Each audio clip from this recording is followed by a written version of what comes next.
Mario. We all know him, we all love him. The Italian plumber who's gotta brave the Mushroom Kingdom to defeat Bowser and save Princess Peach. And then there's his brother Luigi, who's there too. I was never as big of a Mario fan as I was of, say, Sonic or Mega Man, mainly because while his games are really fun, Mario as a character just isn't nearly as cool to me as most other gaming icons. Don't get me wrong, I don't dislike him, but compared to this... But hey, not everything needs to be cool all the time, and Super Mario World is still one of my favorite platformers ever. Now, the other thing most people know about Mario is that his games make a lot of money. And when things make a lot of money, they slap that shit on everything. Mario shoes, Mario hats, Mario backpacks, Mario beds, Mario soft drinks. But what about a Mario movie? Well, we got one a few years ago, and I thought it was okay, I guess. I don't hate it or anything, but it felt like the most cookie-cutter experience when it came to what I thought a modern Mario movie would be. I'm not even calling it bad, I just found it kinda forgettable. And just hearing Seth Rogen's voice reminds me that James Franco exists. And Seth Rogen, for that matter, too. However, if you clicked on this video, you likely already know this wasn't the first Mario movie. See, Mario has always been making bank, and back in the day, a director by the name of Roland Joffe thought it would be pretty sick if he could get in on that. Joffe had directed a lot of stuff you might not expect for a guy interested in a Mario movie, but he met with Nintendo, who were kinda like, oh yeah, Mario movie, okay.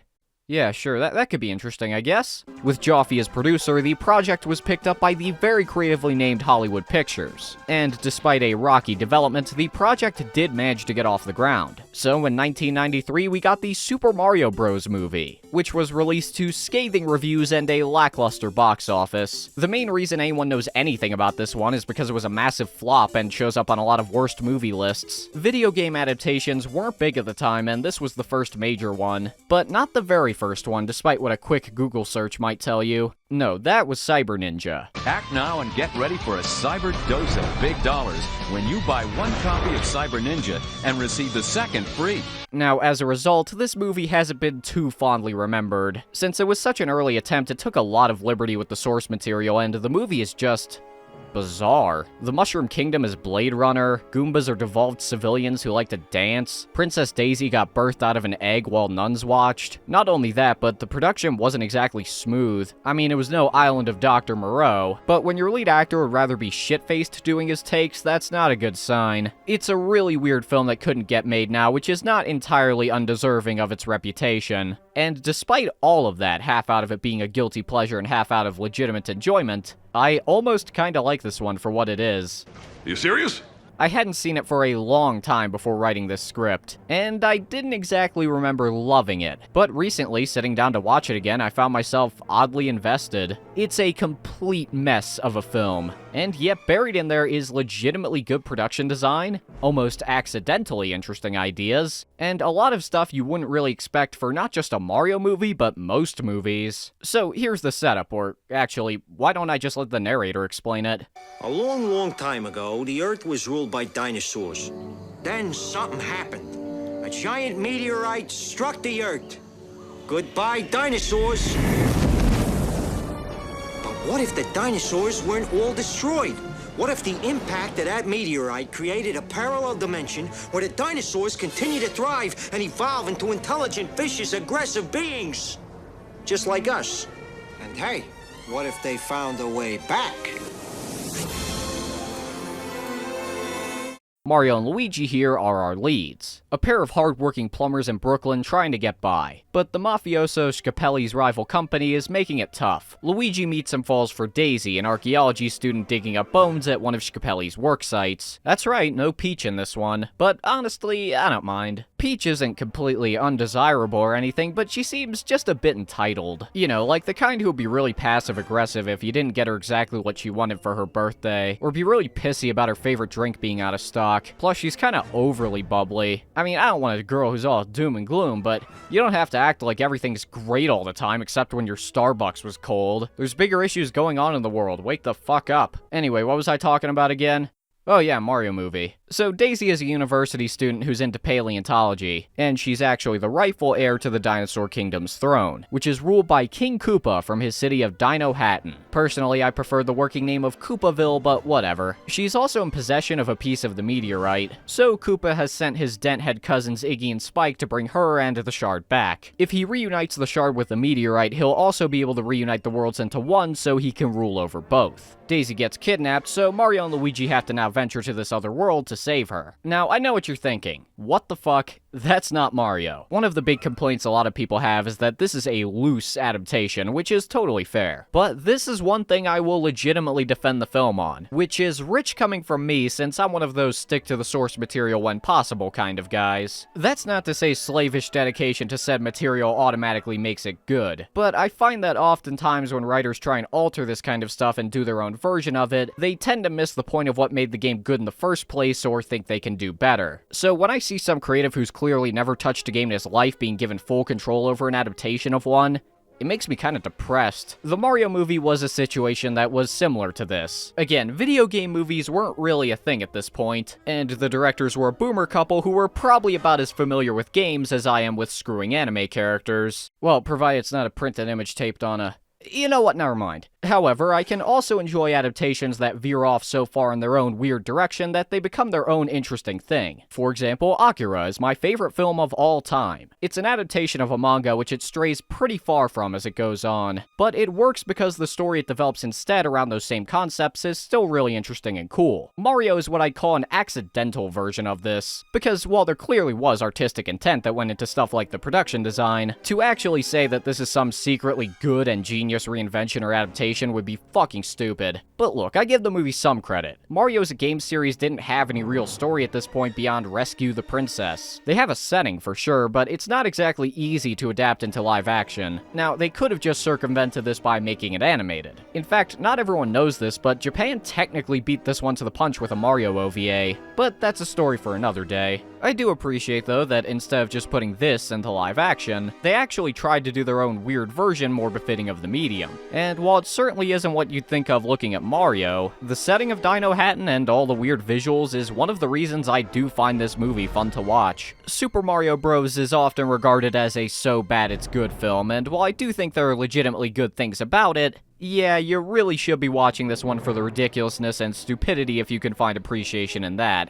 But make no mistake, it's no non-stop thrill ride. There's moments that drag. Some of the scenes with Daisy and Yoshi are the most overtly cliche, "Oh, it's a cute little animal" stuff. But in general, I found it to be paced well enough. At least in terms of entertainment value. When it comes to coherency, not as much. Now, given it's supposed to be a family film, you can expect dumb jokes, ridiculous antics, plot holes, and...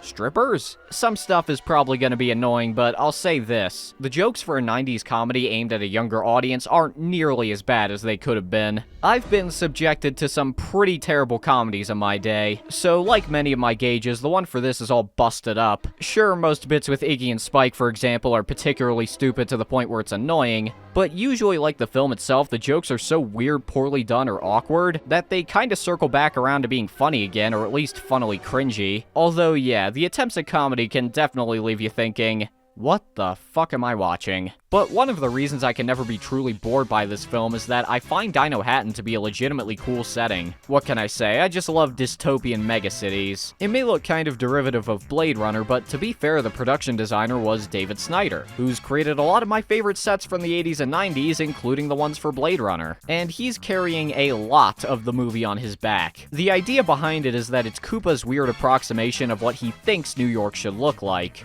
and that's reflected pretty well. Everything's familiar, but sort of off. Just seeing the brothers go through this place and whatever weird set, character, or concept was waiting around the corner was pretty fun, even if the execution itself is often very hokey. And I love sets where there's a lot of little details to pick apart. As bad as this movie can be, the amount of effort put into aspects like this is commendable. The main set for the Dino Hatton Street was built around a deserted cement compound, which gave Snyder more freedom to design something that was more expansive than anything he was able to do previously. In his own words, words, there wouldn't have been a soundstage big enough for it. I miss this era because now all of this would just be done with CG, which to me doesn't look nearly as cool as a real physical set. I mean, these aren't the most impressive designs or visuals I've seen from the time, but they're still sick. Clearly, to an extent, someone gave a shit, and that alone I think is something too many movies these days are lacking. The film's decently sized budget is on display here more than ever, along with Patrick Tatopoulos' solid creature makeup. The Goombas may not look like Goombas at all and are pretty derpy, but you can't tell me it's not a memorably strange design.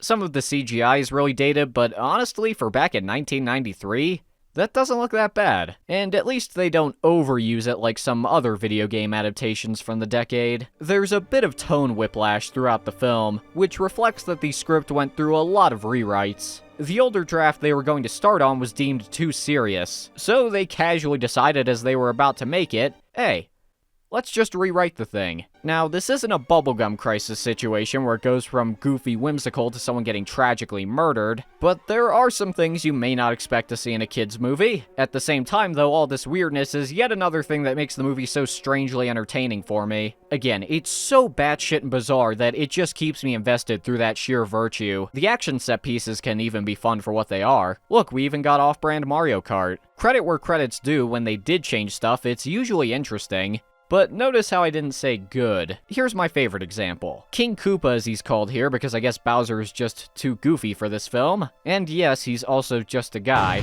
Anyway, he's got a de-evolution device, and he used it on Daisy's dad, the previous ruler of the kingdom, and turned him into this weird massive fungus that covers the city. And I like that. I found it to be a cool and unique twist on the whole Mushroom Kingdom idea. I enjoyed seeing some of these weird takes on this vague game lore, like having Mario and Luigi's high jump come from these spring boots, or the Goombas being genetically devolved slave minions for Koopa. For all the stuff they changed, they tried to retain the more recognizable aspects. They're just not presented in the way the game would have shown them. Sadly, there is no scene where Mario eats a mushroom and grows giant, and I thought they were setting it up when they keep showing these little mushrooms growing off the fungus. Like, come on man, just eat one. Something cool might happen. The characters for this kind of movie at the end of the day only really need to be fun. So, are they? Well, yeah, I'd say so, but usually not for the reason the filmmakers intended. Another thing about adapting Mario is that as a character, he isn't that defined, at least in the games from the time. I mean, sure, he has a chipper personality and recognizable voice and design, but a character like Sonic, for example, has more of an obvious persona you can get from his animations alone. Whereas you can see in Mario's eyes, he's driven by the sole goal of banging Peach. That role has been given to Luigi in this movie, although Mario still gets his own girl to rescue, who kinda seems like she was thrown in just for that purpose. Like someone said, hey, it's a Mario movie, so you gotta have Mario rescue a girl too. With all that in mind though, I like Bob Hoskins as Mario quite a bit. I'm gonna kill him! No, you're not gonna kill him. Not if I get there first. I'm gonna break every bone in their body, and then I'm gonna kill him. Apparently he and many others were miserable working on this film, so he and his co-star's preferred activity on set was getting fucking hammered. Based on what he says about dealing with some of the crew though, I guess I can't blame him. Either way though, I think his performance is fun, and him being fed up with the film might have worked to his advantage. Mario here does come off as an overworked plumber who's just trying to get by and make an honest buck. Like, he's just got off from a long day of work and the mob is fucking up his business. But to top it all off, he's gotta deal with his brother's GF being kidnapped by the two Stooges. But he's not just a grouch. Overall, he's got an easygoing, kinda suave attitude. But he's also prone to getting pissed off and is more than a bit feisty. He really does feel like just some guy thrown into this situation who's confused and pissed off about having to handle all this weird shit. But I didn't do nothing! Are you telling us that you can arrest the guy for being a plumber? Get out of here! It's also perfect casting in terms of the way he looks, since my dad walked in while I was watching this, and he immediately said, damn, Mario's got a big ass, or something along those lines. And it just goes to show, for all the changes they made, they kept the accuracy where it counted. He is also one of the only parts of this movie that made me genuinely laugh a few times, as in, I believe I was actually laughing at this for the reason the film wanted me to. The sort of accidental sincerity worked for me even more, considering how phoned in and weird some of the other performances are. I know some people take issue with them not getting their outfits till near the end, and fair enough, but I kinda like how they really build up to it. They've been flung through this hostile world they were powerless in so far, but now they're suited up and ready to fight back proper. I think one of the reasons I ended up enjoying this film more than I thought I would was also because of his dynamic with Luigi. The younger Mario brother here is played by John Leguizamo, who I'll always remember as the Violator in the Spawn movie. Oh, come on, you scream like a girl. Do it like this. Ah!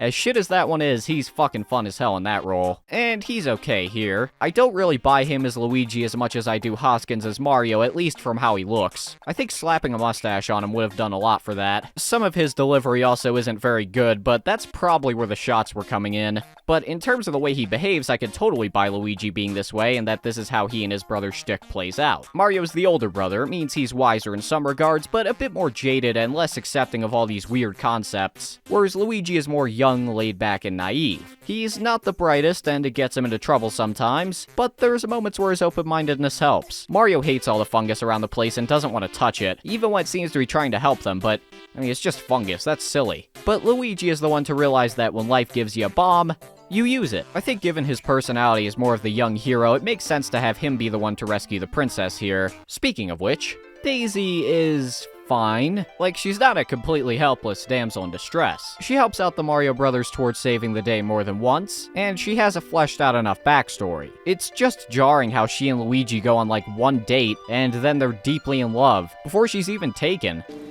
You're beautiful.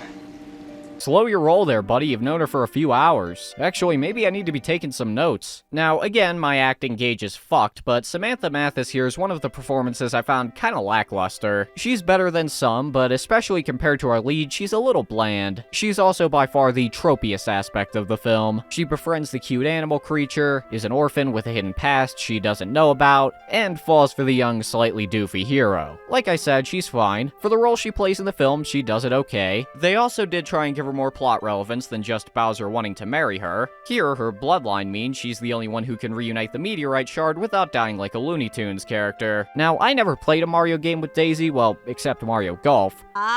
So I didn't really know what her deal was before watching this. Apparently, she's supposed to be upbeat and a little tomboyish, which I guess they captured okay here. I warmed up to her as she started to gain more agency, and you know, I was rooting for Luigi to get with her by the end. Now, I can't give Mathis any shit for her performance compared to Dennis Hopper as King Koopa. While everyone else was slamming liquor, you can tell from those little pinpoint pupils he was doing something else. Basically, every major player who worked on this movie has shit-talked it, and Hopper in particular was not a fan. Based on what he's recounted, I'm now even more convinced he was using farmies to get through this one. Although he wasn't exactly a joy to deal with on set himself, he really does sound like he's reading off a script. Everything is so overly cartoony and delivered, like you're listening to an alien trying to pretend to be human.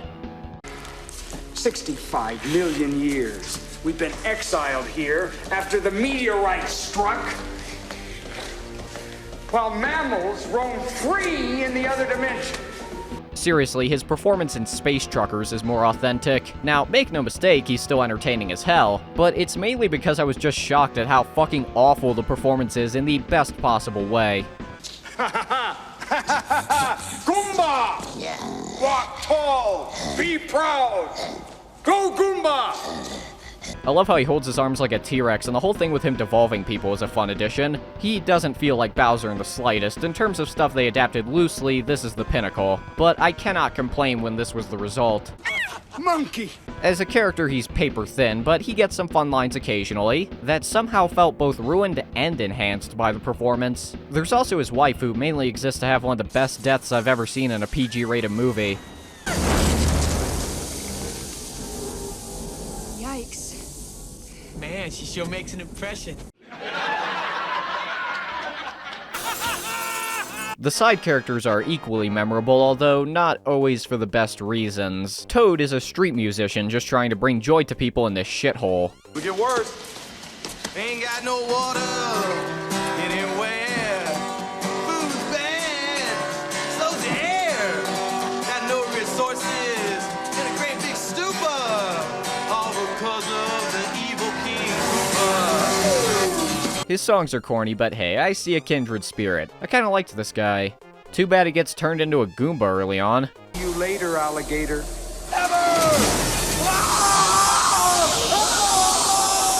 Although I enjoy he breaks free of Koopa's control and ends up helping Daisy to escape, and taps into the Goomba's love of music to chill them out. Also, nice haircut. Iggy and Spike are meant to be the most overtly comic relief characters, but the intentional comedy is ironically what ends up working the least. He's a liar, sir. Between us, Iggy doesn't have a brain in his head. They're so fucking dumb that it would actively kill any chuckle forming in my brain. It's anti-comedy. Now, I do like that Koopa tries to make them more useful by increasing their smarts, but I guess some things are just too deeply ingrained in them.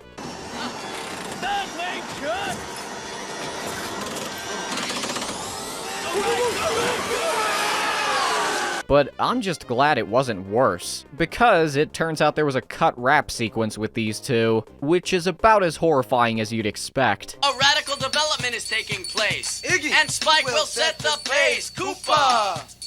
The party poopa! The poopa scoopa! Like, good God, it makes the English songs from Robotech sound amazing. Stage lights flashy, the feeling smashing. My heart and soul belong to you. Between these two and some of the other comedy in this movie, I can't blame anyone who can't sit through it. Plenty of people find it boring as hell, and yeah, if you can't look past stuff like this and don't vibe with the weirdness of it, I don't know, go watch Nightmare Alley instead or something. But I will say, 1 or 2 moments got genuine laughs out of me. This is Big Bertha. She's the bouncer of a club in Dino Hatton who just decides to yoink the meteorite fragment the brothers have, and later they have to formulate a plan to get it back. This leads to one of my favorite scenes, if not my favorite, where Mario's got a dirty dance with her and show his skills as a ladies' man to get it back. Things get off to a bit of a rocky start. The name's Mario. I'm your main man. You Ramadan, you can of Spain. But hey, Mario isn't gonna give up that easily. He maxed out his charisma stat. Bertha may be tough and hard to approach, but in the end she just can't resist Mario and his chubby buns. Her words, not mine. It's such a ridiculous scene, and again, one of the comedic moments I found unironically fun. Look, so far I've probably been more positive on this film than most people, and I'm still not saying it's actually good or some misunderstood classic. Plus, I've still got some gripes to get through. One thing I find pretty forgettable is the music. The movie opens with the classic Mario theme, but beyond that, the score is meh. Alan Silvestri is a talented composer, but this one sort of sounds like a combination of all of his score's most generic elements put together. And then the licensed music isn't much better, but I'm not risking getting copyright dinged, so you can either take my word for it, or brave this film yourself. Another thing is how disjointed the movie feels. Like I mentioned earlier, it was rewritten multiple times and was cut down by at least 20 minutes. Again, some of that might have been for the better, but there are certainly some elements like Mario's whole rivalry with the mafioso Scapelli that you can tell were trimmed down. Although the payoff, while abrupt, did get a chuckle out of me. Koopa misses Mario with his de-evolution gun and turns Scapelli into a chimp. But instead of being freaked out by any of this, the crowd just fucking cheers.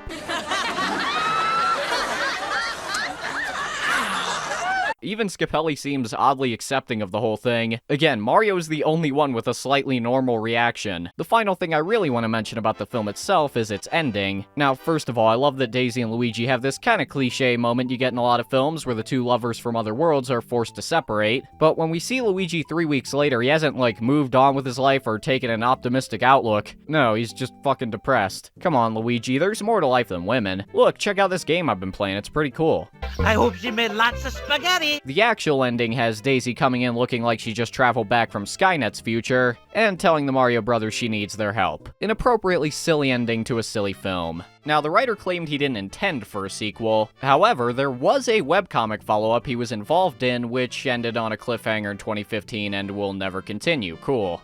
Now, as I've said, the movie is no misunderstood masterpiece, but I think there's a reason it's become a cult classic. There is no other film like this one, for better or worse, and there never will be another like it. I found the whole thing oddly fascinating, and thanks to my incredibly weird taste, I appreciate a lot of the film's strange aesthetics and twists on Mario lore. As an adaptation, it utterly sucks, but to play devil's advocate once more, they weren't working with much. The result is a fascinating mess, but hey, at least when it's bad, it's funny.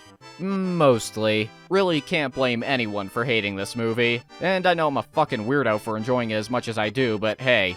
Have you watched my other videos? If so, you shouldn't be surprised. The best way to watch this is to get together with some friends and whatever legal substance of your choice that helps you get through it. Well, I must say, we have a very exciting proposal. A video game based on your many adventures. What would you call it? Oh yeah, there's a post-credit scene with Iggy and Spike. You know, much like a fungus, these guys kinda grew on me. A radical development is taking place, Iggy and Spike will set the pace. Koopa! Never mind.